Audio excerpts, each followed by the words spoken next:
श्री गणेशाय नमः। खड्गं चक्रगदेषु चापरिधश्चूलं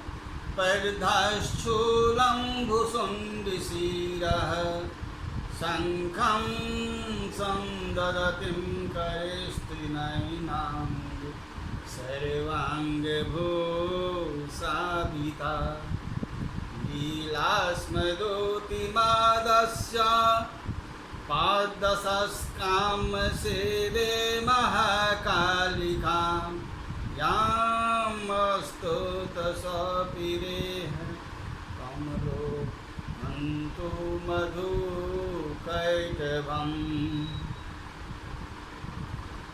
प्रवक्ता आधार पुरुषस्य नामः डॉक्टर कृष्ण नारायण झा, साहित्य व्याख्याता, जूथाला संस्कृत महाविद्यालय, मझोलिया, पश्चिमी चंपारण।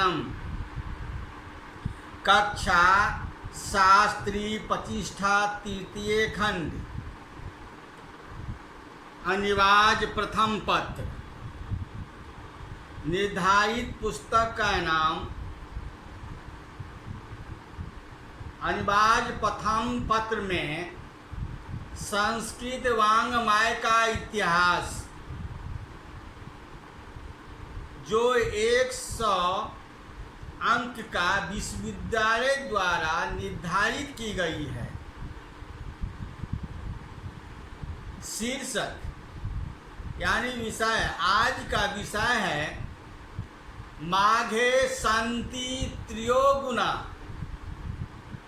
आज का विषय है माघे सन्ति त्रयोगुणा। पूर्व व्याख्यान में मैंने रामायण और महाभारत की तुलनात्मक समीक्षा के बारे में जानकारी दिए थे। आज का व्याख्यान है माघे सन्ति त्रयोगुणा। यह तो सब पंडित विद्वानों लोग जानते हैं कि माघ में 3 गुण है। एक है उपेक्षा, दूसरा है अर्थ गौरव, तीसरा है पदलालित्य। इन तीनों गुणों का सुगम दर्शन हमें माघ की कामनीय कविता में मिलता है। कहा भी गया है नव सर्गे गते माघे, नव सर्गे गते माघे, नव शब्दो न विद्यते।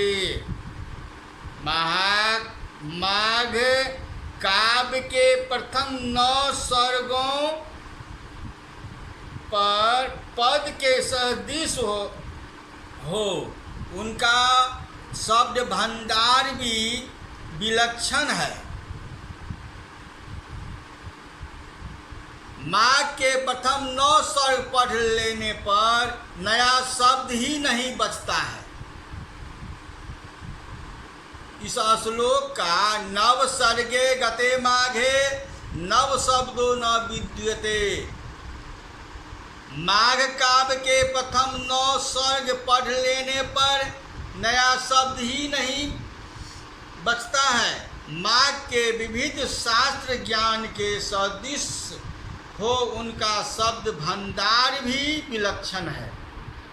नए नए शब्दों का उपयोग तथा व्याकरण सम्मत विचित्र पदों का समावेश माघ की ही निजी विशेषता है। संस्कृत साहित्य में कालिदास का उपमा प्रयोग अद्वितीय है। भारवी का अर्थ गौरव प्रशंसनीय है तथा दंडी का पदलालित्यम प्रसिद्ध है। किंतु माघ में विभिन्न सारे गुण एक साथ ही प्राप्त हो जाते हैं। उपमा कालिदासस्य भारवे अर्थ गौरवम दंडिनः पदलालित्यम माघे संति त्रियोगुना।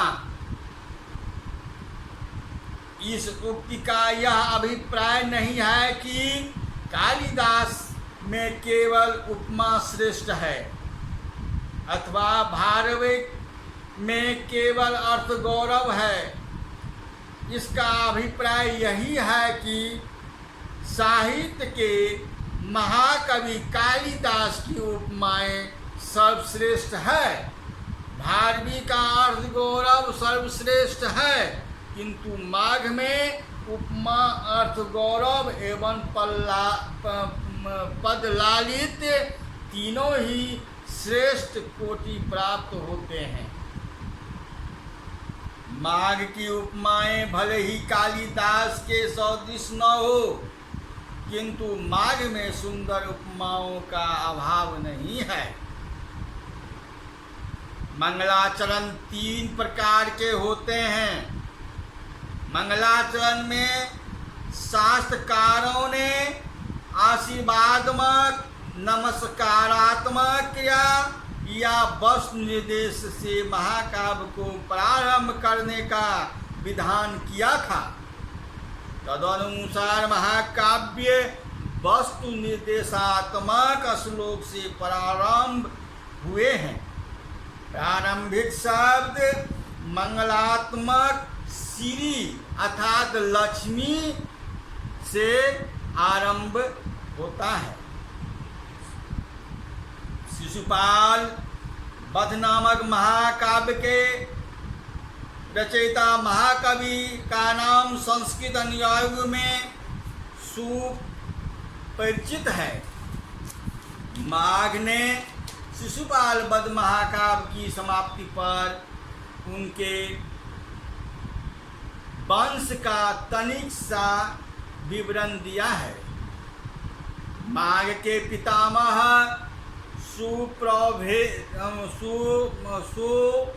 सुप्रदेव किसी राजा बर्मल या बर्मलात के प्रधानमंत्री थे।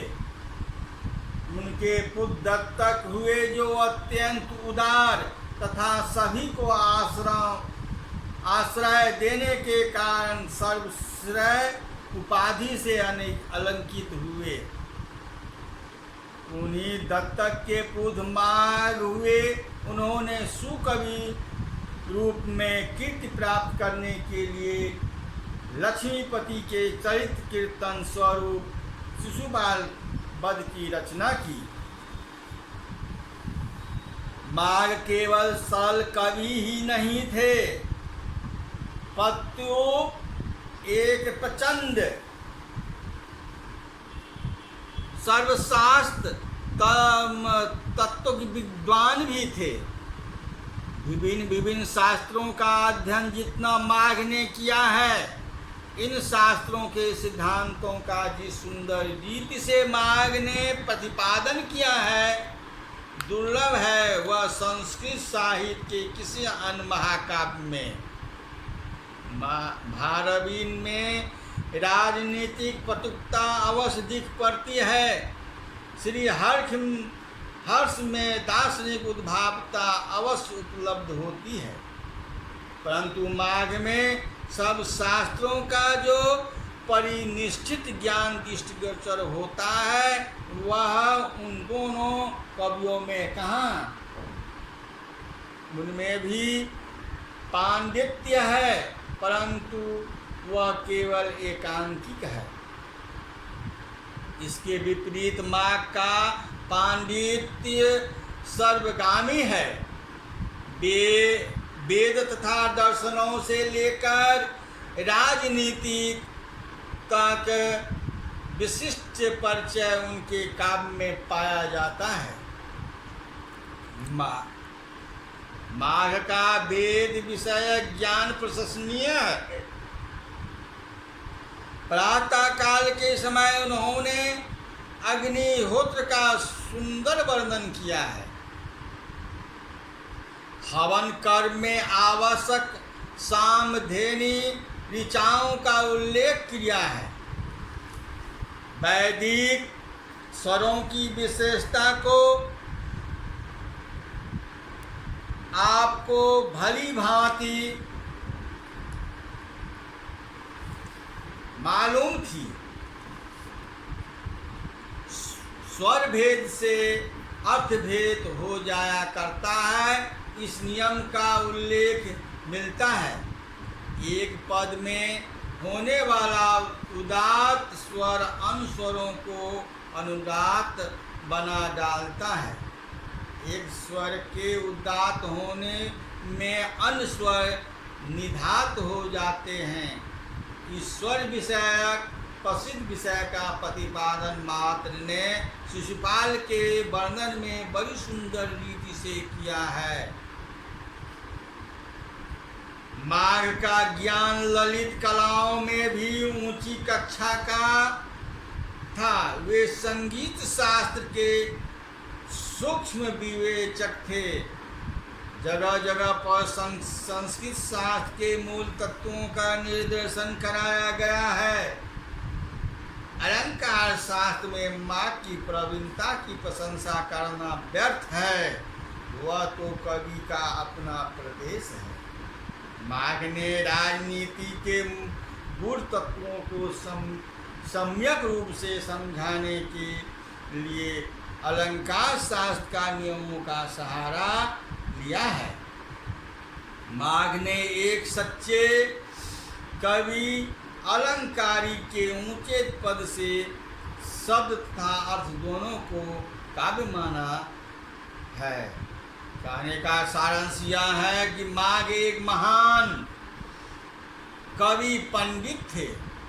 उनका ज्ञान हिंदू दर्शन, नाट्यशास्त्र, अलंकार शास्त्र, व्याकरण, संगीत आदि शास्त्रों में बड़ा उत्कृष्ट था।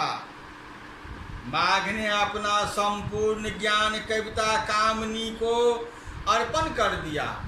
उन्होंने कविता की बाकी छटा दिखलाने के लिए समग्र संस्कृत साहित्य के उपयोग करने में कुछ भी उठा नहीं रखा है। शिशुपाल वध मात्रा में काफी विस्तृत है। इसमें 20 सर्ग हैं और पदों की संख्या 1650 के लगभग है। कथानक बहुत ही थोड़ा है। युधिष्ठिर के राजसूय यज्ञ में शिशुपाल का श्री कृष्ण के द्वारा मारना ही इस काव्य का प्रधान वर्ण विषय है। परंतु कवि ने अपनी प्रतिभा के बल पर उसे बखूबी सजाकर एक भव्य काव्य प्रसाद का रूप दिया है। द्वारका में निवास करते समय श्री कृष्ण के पास नारद मुनि पधारते हैं और धर्म रक्षण के प्राचीन युग वृत्त का स्मरण कराकर उन्हें वर्तमान समय में शिशुपाल के उत्पातों से उत्पन्न मानवों के उद्दीपन का वर्णन कर शिशुपाल के मारने की ओर संकेत करते हैं। उसी समय युधिष्ठिर के राजसूय से उपस्थित होने का निमंत्रण पाकर श्री कृष्णचंद्र बड़े ही असमंजस में पड़ जाते हैं। बलराम तथा उद्धव से इस विषय पर मंत्रणा करते हैं। बल पक्ष के आश्रयी बल राम जी शिशुपाल पर तुरंत आक्रमण करने की सलाह देते हैं, परंतु बृहस्पति के शिष्य राजनीति के ममज्ञ उद्धव राजसूय में जाने की राय देते हैं, किंतु श्री कृष्ण स्वीकार करते हैं और अपने दल बल के साथ पुरजन तथा परिजन के संग इंद्रप्रस्थ की यात्रा करते हैं।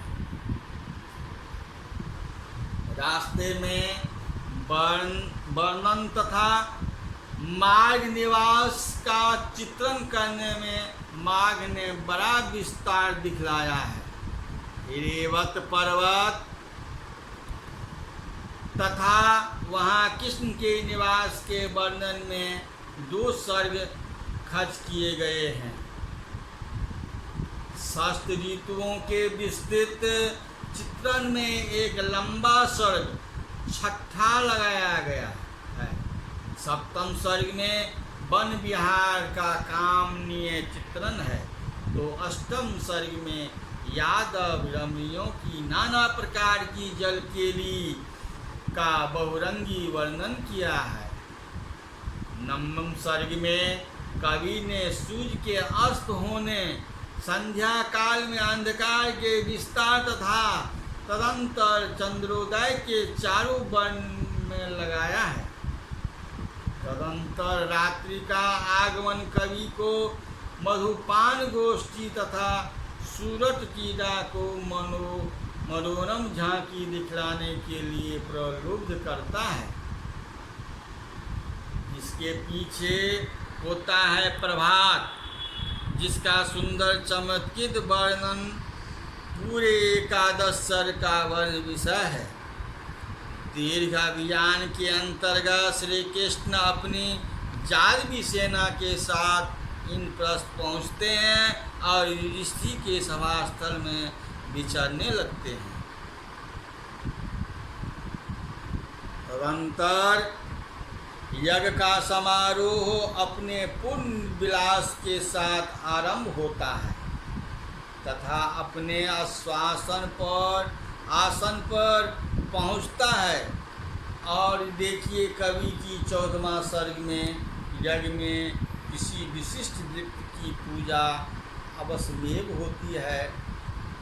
भीष्म पितामह की सम्मति से युधिष्ठिर श्री कृष्ण की वह अग्र पूजा करते हैं, और यही होता है कि घोर विद्रोह तथा भीषण संघर्ष का सूत्रपात चेदी देश का राजा शिशुपाल इस अग्र पूजा से अपने को वंचित समझकर स्वपक्षीय राजाओं को कृष्ण के प्रति उभारता है।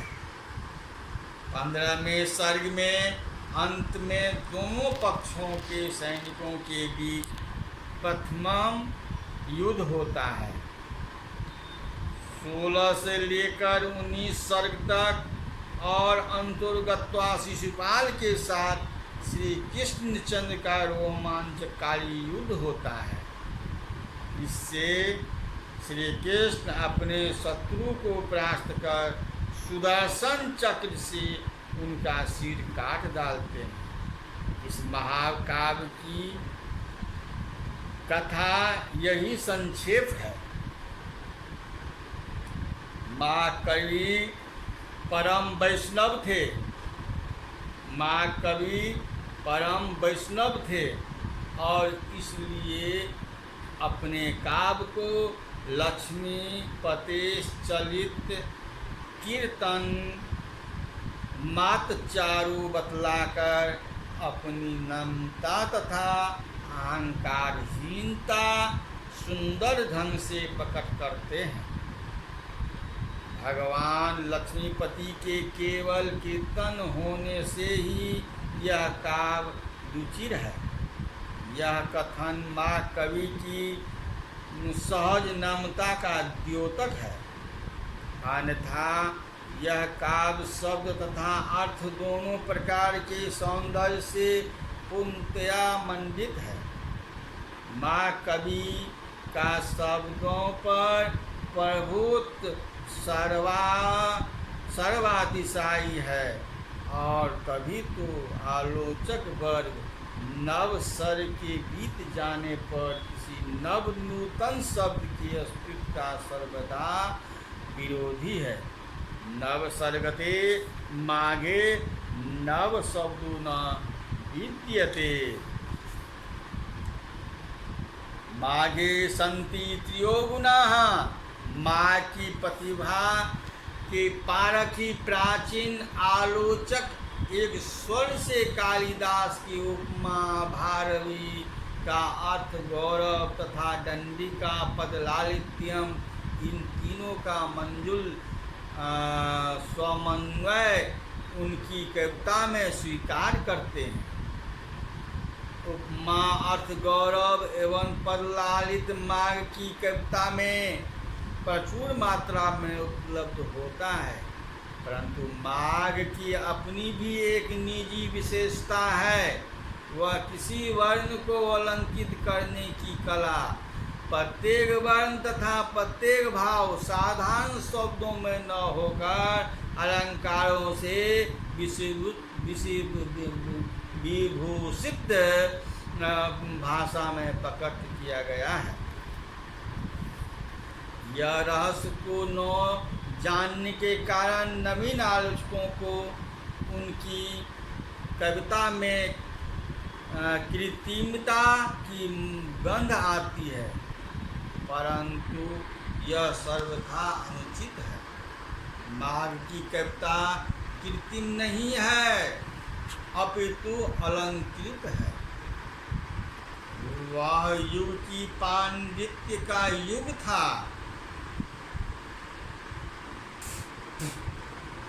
समान पाठकों की रिझाना कवि कर्म की कसौटी नहीं थी। पंडितों के हृदय में किसी भाव को उतरना ही कवि का मुख्य प्रयोजन था। समय की यही मांग थी, युग का यही धर्म था। फलतः भाव ने भी उसी धर्म का अनुसरण किया। इसमें न तो कहीं अनुचित है न अवास्तविक। माघ की उपमाएं सौंदर्य के कारण पर्याप्त रूपेण आकर्षक है। उपमाओं में नवीनता है, वे प्रकृति से भी ली गई है, परंतु युग धर्म अनुरूप शास्त्रों से भी प्रचुर मात्रा में उनका समर्थ किया गया है। इस विषय में सुंदर उपमा का एक ही उदाहरण प्राप्त होता है कि अरुण जल राजीव मुग्ध हस्ता प्रपादा बहुल मधुप माला कज्जील दीप राक्षी अनुपतित वीरा वे पत्रीनाम व्यवहारयन्ति रज निज चिर ज्ञाता पूर्व संध्या सुपेल। इस श्लोक का अर्थ यही है कि रात बीत गई, पूर्व संध्या प्रातः काल आ रही है। जिस प्रकार कमल के समान सुंदर हाथ पैर वाली आँखों ने मनोहर अंजन लगाकर कोई बालिका अपने बाल सुलभ तोतले शब्दों को कहती हुई अपना माता के पीछे पीछे दौड़ती है, उसी भांति पूर्व संध्या जिसके लाल कमल की श्रेणी ही हाथ पाँव है, भंवर माला रूपी कज्जल से युक्त कमल ही जिसके नेत्र हैं, पक्षियों के शब्दों से बोलती हुई रात्रि के पीछे पीछे दौड़ती चली आ रही है। शास्त्रीय